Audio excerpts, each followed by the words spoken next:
minha amiga, que satisfação, que honra Alegria, estar na alegria, mesma telinha que alegria. você. Estou muito feliz, amigo, com o que Deus tem feito através de você. E muito feliz que eu sei que está uma correria louca aí, mas você conseguiu arranjar esse tempinho para transbordar Cristo sobre nós. Eu quero te louvar ao Senhor pela sua vida, pela sua família, pela sua casa, pelo seu ministério. Deus continue te abençoando, te fazendo romper, te fazendo avançar. E nunca se esqueça que você tem uma amiga aqui que vibra, que intercede, que fala, isso, Miquel chegou. Deus te abençoe, meu amigo. Fique à vontade, Amém. tá? Transborde, entregue aquilo que o Senhor quer falar conosco nessa manhã, em nome de Jesus. Minha amiga, gratidão por cada palavra.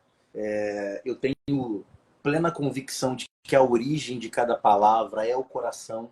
É extremamente significativo ouvir isso de você, não é?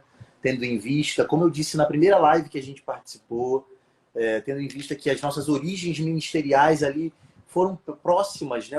As nossas experiências iniciais com Deus. Então é extremamente significativo estar onde estamos e ainda assim cooperarmos um com o outro. Isso é extremamente recompensador e é coisa que só Deus faz, não é? Diante dessa missão, Nayana, a minha expectativa aqui é que, de alguma forma, as nossas declarações sejam respostas de Deus para quem está nos assistindo, né? E para quem não consegue assistir, pelo menos ouvir.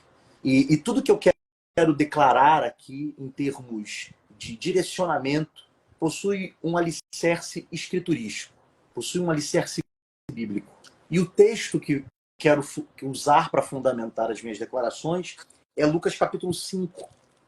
Eu quero ler alguns versículos, são poucos, mas são necessários para orientar aquilo que o céu me impôs comunicar nessa manhã.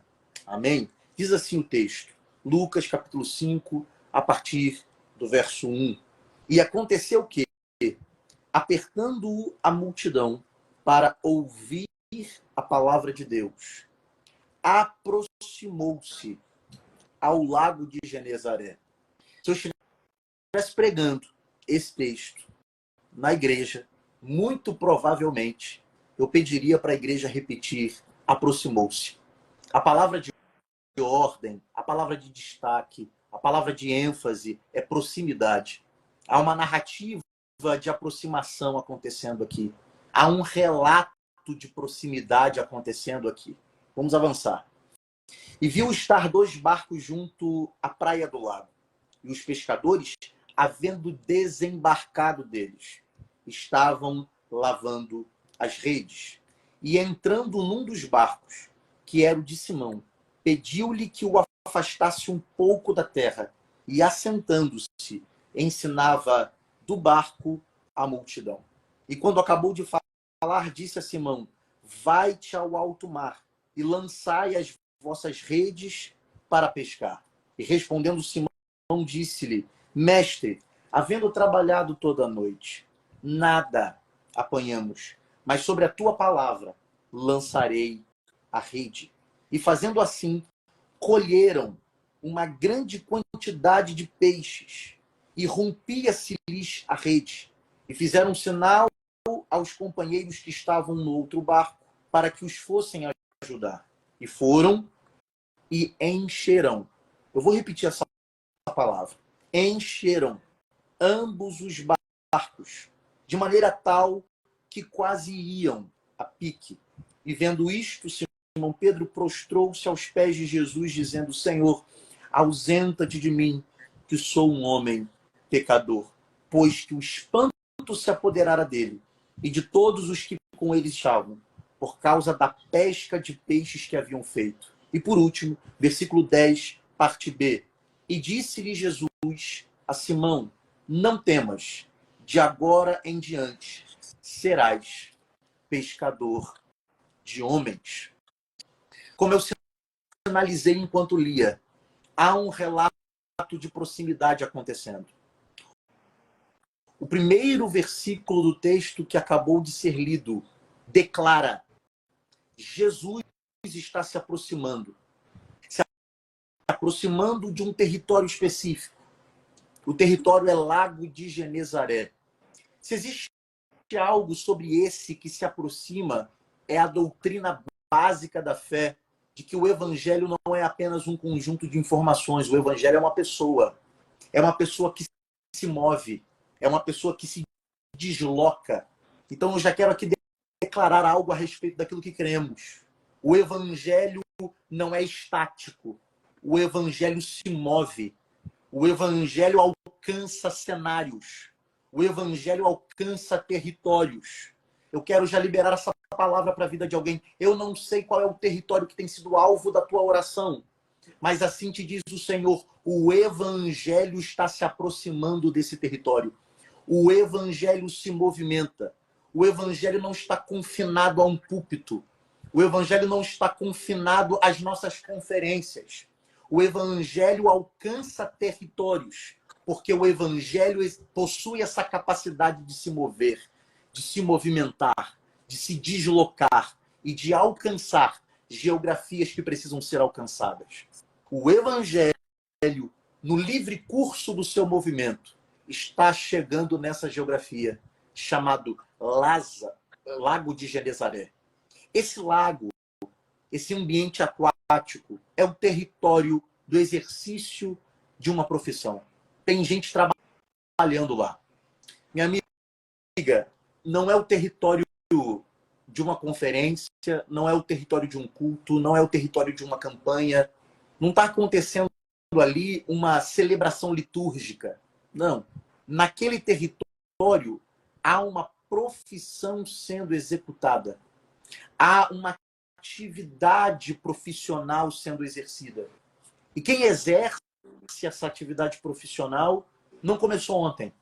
Os pescadores ali envolvidos na sua profissão não começaram a pescar de um dia para o outro. São pessoas que possuem experiência naquilo que fazem. Acumulam experiência no exercício da sua profissão. Então a ideia aqui é uma geografia onde uma atividade é exercida de maneira repetitiva por muitos dias, por muitos meses, por muitos anos. E uma característica, minha amiga, de gente que tem experiência numa atividade é já ver muita coisa, já ter visto muita coisa, já ter ouvido muita coisa, já ter vivenciado e passado por muita coisa. Gente que tem experiência naquilo que faz, já contemplou muita coisa, tem história para contar sobre aquilo que faz. Então, gente que possui muita experiência, muito dificilmente se surpreende com o que vê, com o que ouve, com o que passa, com o que experimenta. Mas o que eu quero destacar aqui é que Lucas capítulo 5 tinha tudo para ser apenas o apontamento de uma geografia onde uma profissão acontece. Mas Lucas capítulo 5, antes de tudo, é a descrição de uma experiência completamente inédita. Porque quem já viu muita coisa vai ver o que nunca viu. Gente que já ouviu muita coisa vai ouvir o que nunca ouviu. Gente que já experienciou muita coisa vai experimentar o que nunca experimentou. E a pergunta que deve ser feita é: o que possibilitou pessoas que já viram muita coisa virem o que nunca viram? O que permitiu, o que habilitou gente que já experimentou muita coisa experimentar o que nunca experimentou? O texto diz: o evangelho está se aproximando. Onde há proximidade com o evangelho, experiências inéditas são possibilitadas. Agora, eu preciso destacar isso aqui mais uma vez. É o território cotidiano de uma profissão. Não é um culto.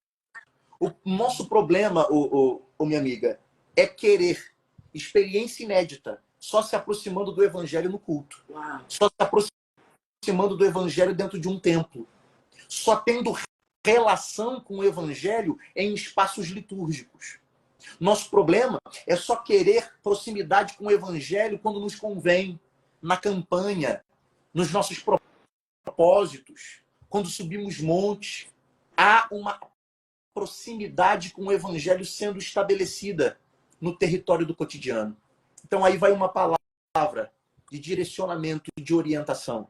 Quer viver o que nunca viveu? quer ver o que nunca viu, quer ouvir o que nunca ouviu, quer experimentar o que nunca experimentou, elimine essa distância entre você e o evangelho nos territórios do teu cotidiano. Aproxime o evangelho do teu trabalho. Aproxime o evangelho da tua vida familiar. Aproxime o evangelho da tua vida financeira e faça do território do teu cotidiano o ambiente favorável para viver experiências inéditas.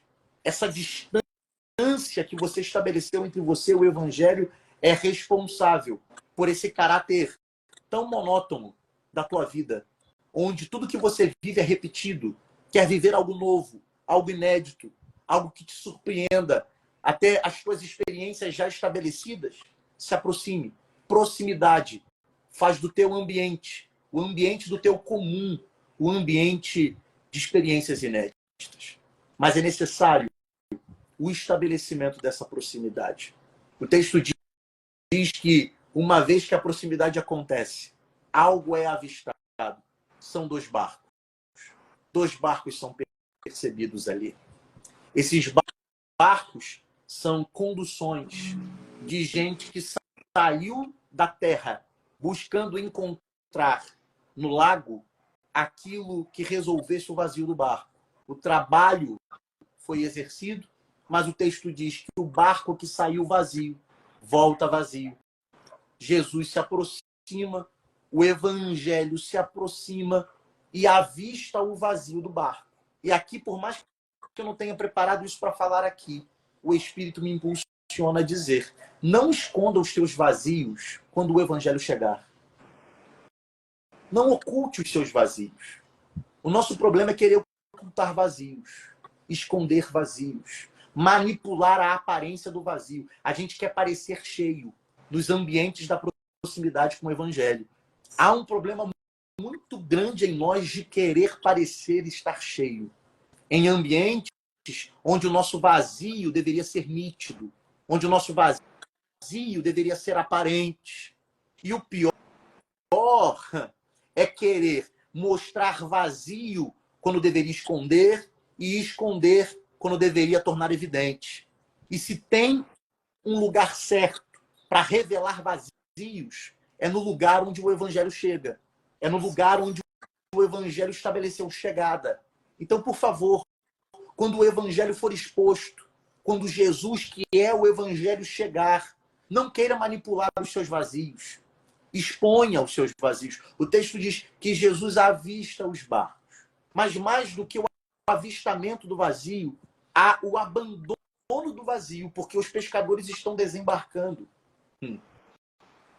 Há uma saída do vazio. Há uma plataforma. Essa plataforma, de acordo com a expectativa humana, deveria ser cheia, deveria ser preenchida, mas uma vez que não foi preenchida, a conclusiva é: vou descer, vou desembarcar. Afinal de contas, por que continuar aqui se está vazio? Por que permanecer nesse ambiente de vazio se o meu trabalho, se o meu esforço não resolveu o vazio que define o lugar onde eu estou? Qual é a conclusiva? A conclusiva é desembarque, saída. Mas o que me edifica é essa cena. É ver gente concluindo que o melhor é desembarcar, mas enxergar o evangelho que chegou, decidindo embarcar onde pescadores desembarcaram. Eu não sei se tem alguém percebendo Deus nas minhas palavras, mas eu vou deixar mais claro para quem está nos assistindo. O evangelho tem interesse em embarcar de lugares que você concluiu que o melhor é desembarcar.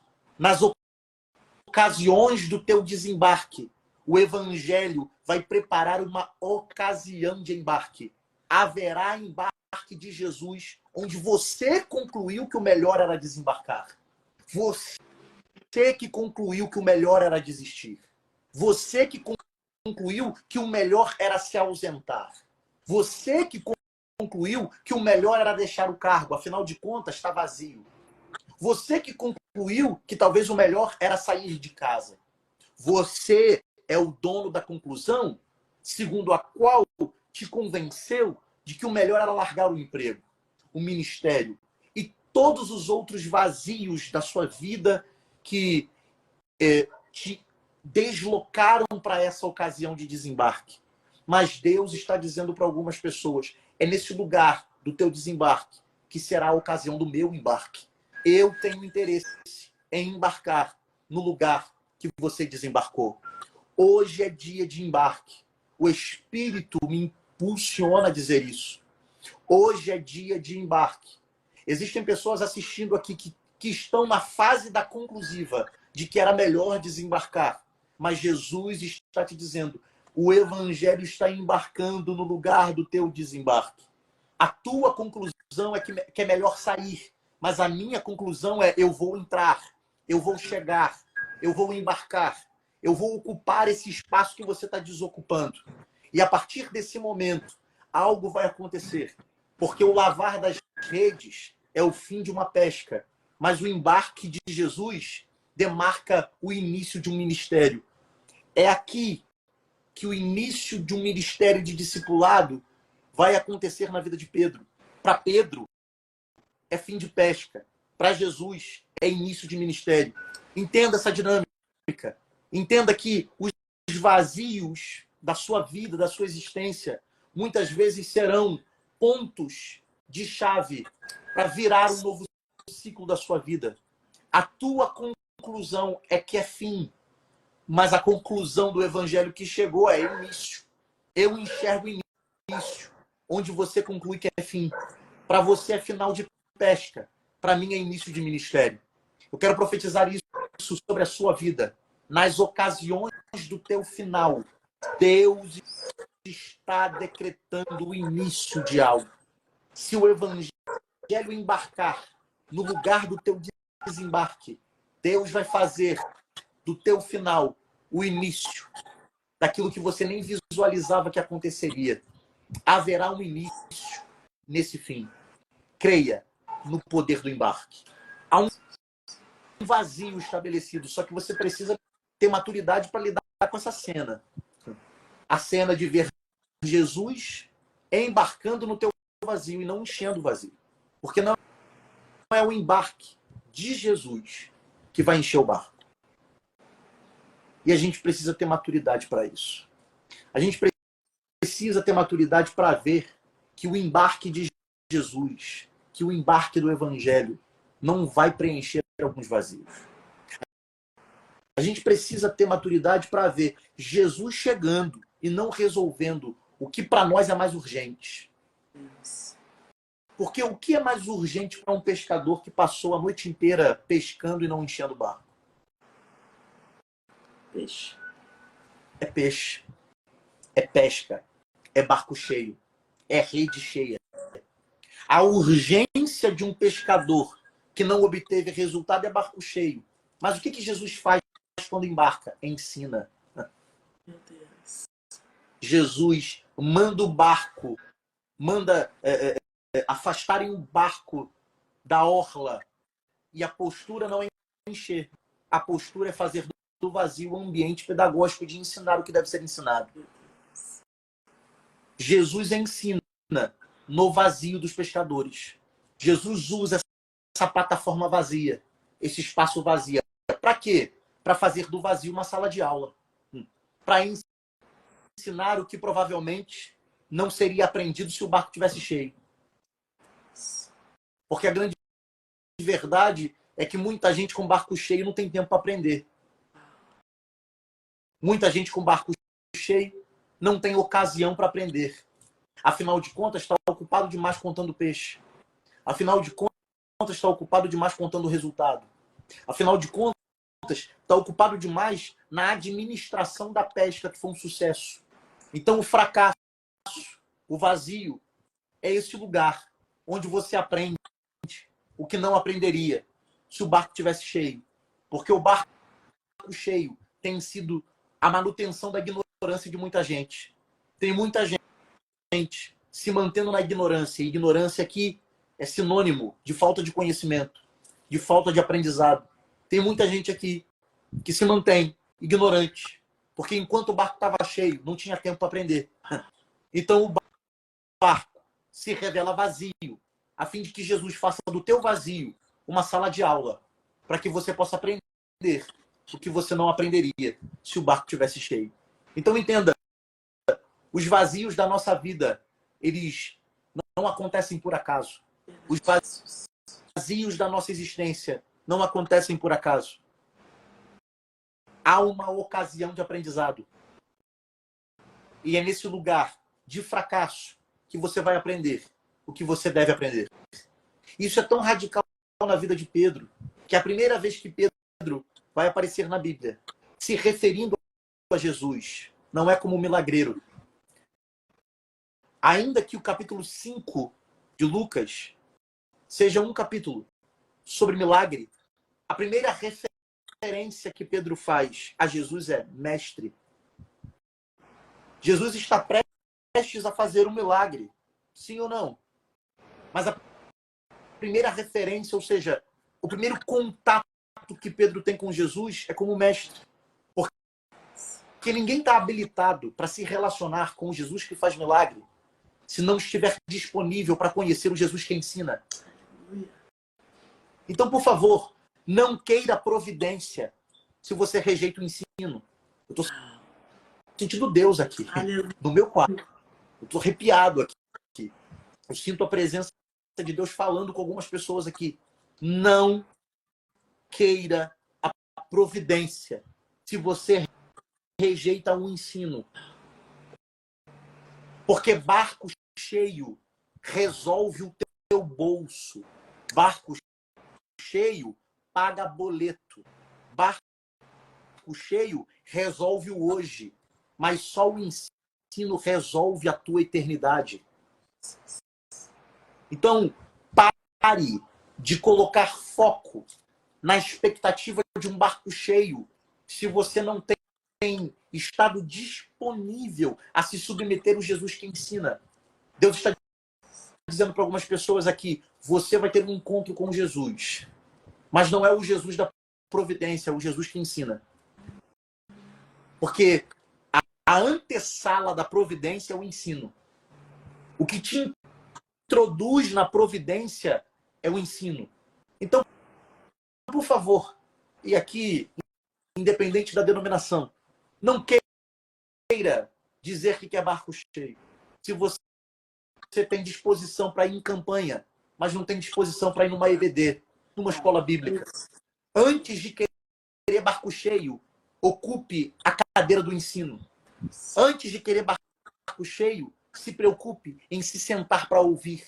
Antes de querer o culto da providência, vá no culto do ensino. Porque quem não quer aprendizado não tem credibilidade para querer barco cheio. Porque barco cheio nunca vai ser bênção para quem não aprendeu o que deveria aprender. Eu tô desdobrando essa ideia, porque eu tenho expectativas dadas pelo céu de que isso é resposta para muita gente. Tem gente quebrado, tem gente hoje quebrado. E não é porque o governo mudou. Tem gente hoje quebrado. E não é porque o tempo econômico não está favorável. Tem gente quebrado hoje, porque quando o barco estava cheio, não quis aprender o que deveria aprender. E barco cheio nunca vai ser bênção para quem não teve disposição para aprender o que deveria ser aprendido. Então essa é a dinâmica. Jesus está ensinando no vazio. Pedro tem um encontro com Jesus que ensina. Texto vai dar uma ordem. O texto diz que Jesus vai dar uma ordem a partir do ensino. E a ordem é volta.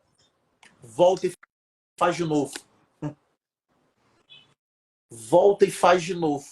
E aqui, por mais que a gente esteja trilhando um caminho muito espiritual de aplicação, e de fato está, ainda que a gente esteja alegórico nas nossas aplicações, aqui eu quero fazer uma aplicação muito prática.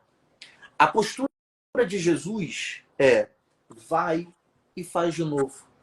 Pedro vai e faz de novo. Há uma sabedoria prática aqui. Não é porque deu errado ontem. Não é porque deu errado antes. Não é porque deu errado mês passado que vai continuar dando errado. Não é porque deu errado no passado que vai dar errado no presente.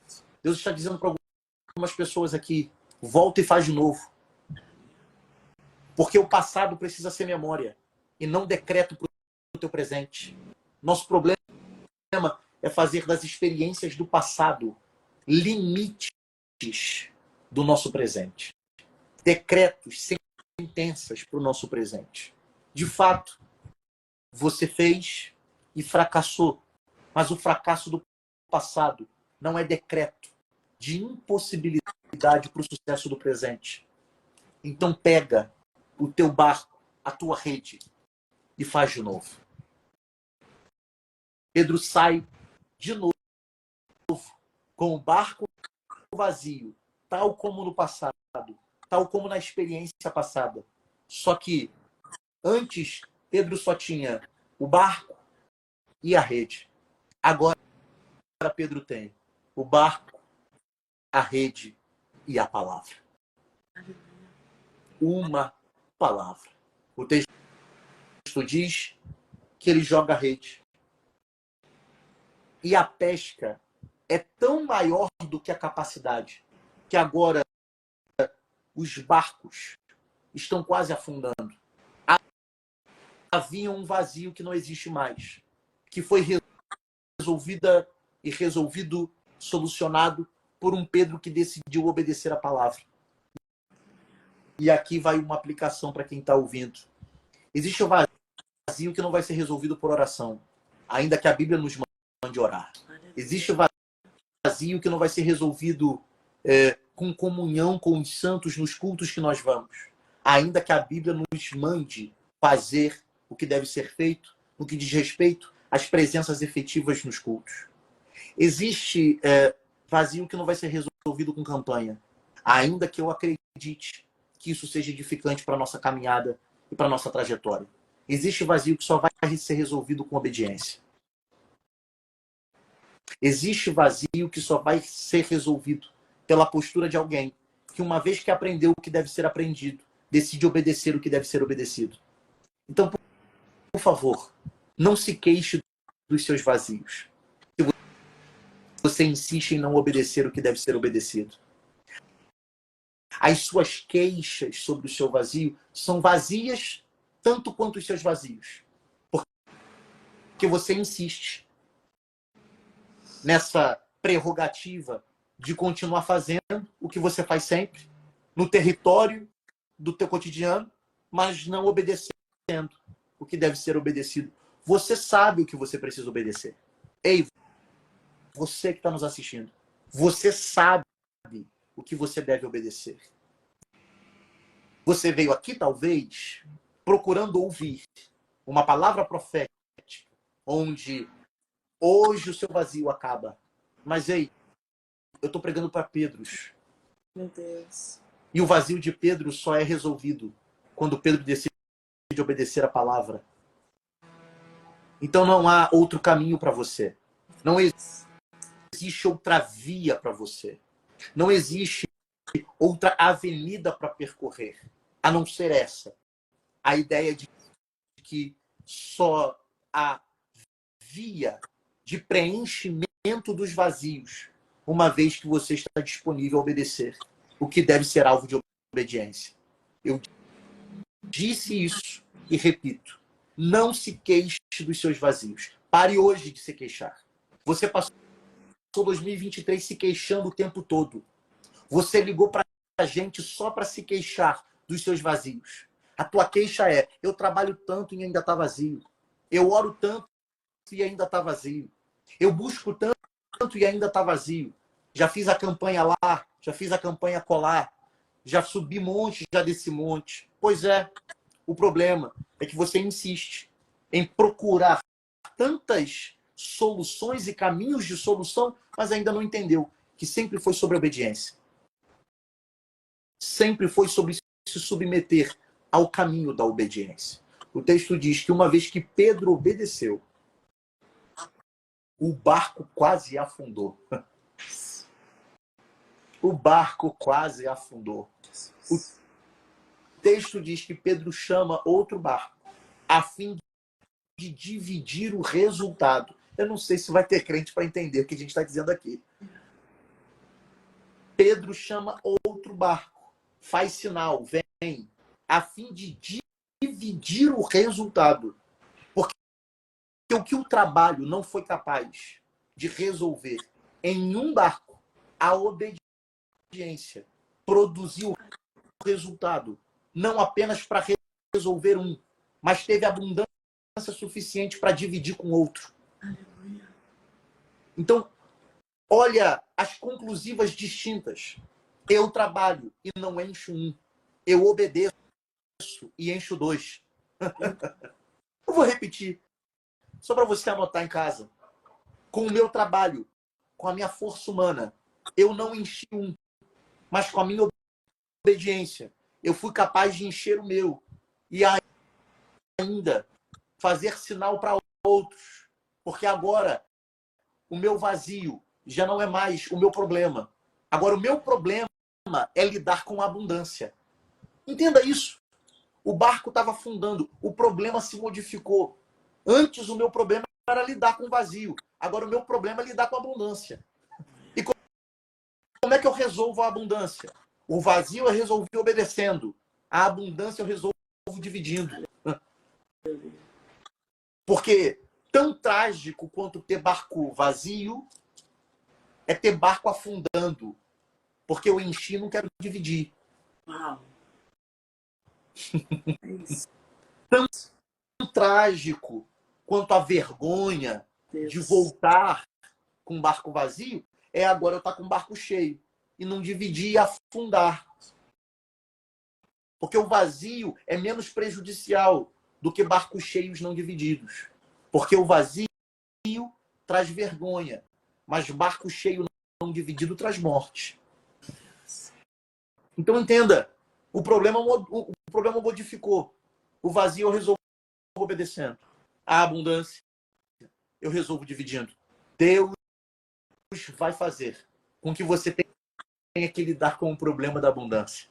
E o problema da abundância é esse. Te coloca ou a morte do afundamento, ou a alegria de encher outros barcos. E para encerrar esse momento, o texto diz que há um assombro que domina os espectadores do milagre. Pedro é um assombrado. Eu não sei quem acredita, mas eu ainda creio que quando o evangelho chega nos nossos territórios, ele é capaz de produzir experiências que produzem assombro. É assombroso o que o evangelho fez no território de Pedro. Pedro se prostra, temeroso, pede para Jesus se afastar. E a resposta de Jesus é: eu vou te fazer ser. O verbo é esse: ser pescador de homens. A pergunta é: Lucas capítulo 5 sempre é lido como um milagre sobre ter barco cheio. Deus vai encher teu barco. Deus vai te dar resultados sobre ter. Mas Jesus conclui o milagre dizendo: eu vou te fazer ter. Porque a proposta do céu nunca é só te fazer ter. Ter é o caminho para te fazer ser. Porque o interesse do céu não é com aquilo que você tem, mas é aquilo que você se torna uma vez que você tem aquilo que o céu te deu. Seja abençoado por essa palavra, em nome de Jesus. Meu Deus. Valeu. Meu Deus. Que isso, gente? Ai. Aí a gente começa a entender muita coisa. E eu sei que essa é a fala de quem está nos assistindo e de quem vai nos assistindo pelo YouTube depois. Sim. Através do entendimento daquilo que Deus nos entregou, através da vida do Miquel, a gente consegue começar a entender. Ah, por isso que está acontecendo isso. Ah, então é isso. Então, o meu conselho a você, não vou colocar mais nada, a palavra já foi entregue. Mas o meu conselho a você que está no ao vivo agora, meio-dia vai estar postado esse ao vivo lá no meu canal do YouTube. Assista novamente e anote. Porque Deus literalmente nos entregou Amém. direcionamentos e orientações. Amém. E você vai sair de fases, elevar níveis, através daquilo que Deus entregou para a gente nessa manhã. Meu amigo, que Deus te abençoe. Gratidão. Que Deus te recompense por tamanha bondade. Amém. Que Deus continue te fazendo fluir. Você que não conheceu o Miquéias, segue o Miquéias, acompanha esse ministério lindo que Deus tem desenvolvido. Eu glorifico ao Senhor pela sua amizade, meu amigo. Muito obrigada, é um privilégio, é uma honra. Que Deus te abençoe, viu? A palavra é reciprocidade. Tudo aquilo que você manifestou ao meu respeito é o que o meu coração manifesta ao teu respeito. Muito obrigado, minha amiga. Gratidão. É uma honra cooperar com você e sempre será uma honra. Conte sempre comigo. Amém. Você vai ter sempre um amigo aqui disposto a contribuir. Obrigada, muito obrigado. meu amigo. Deus te abençoe. Gente, Deus abençoe. Até a próxima segunda, às 9 horas da manhã. Não esquece que essa live aqui, daqui a pouquinho, tá salvo lá no meu canal do YouTube, Nana Teixeira. Deus te abençoe. Deus abençoe, meu Tchau, amigo. tchau. Deus abençoe. Gente. Deus.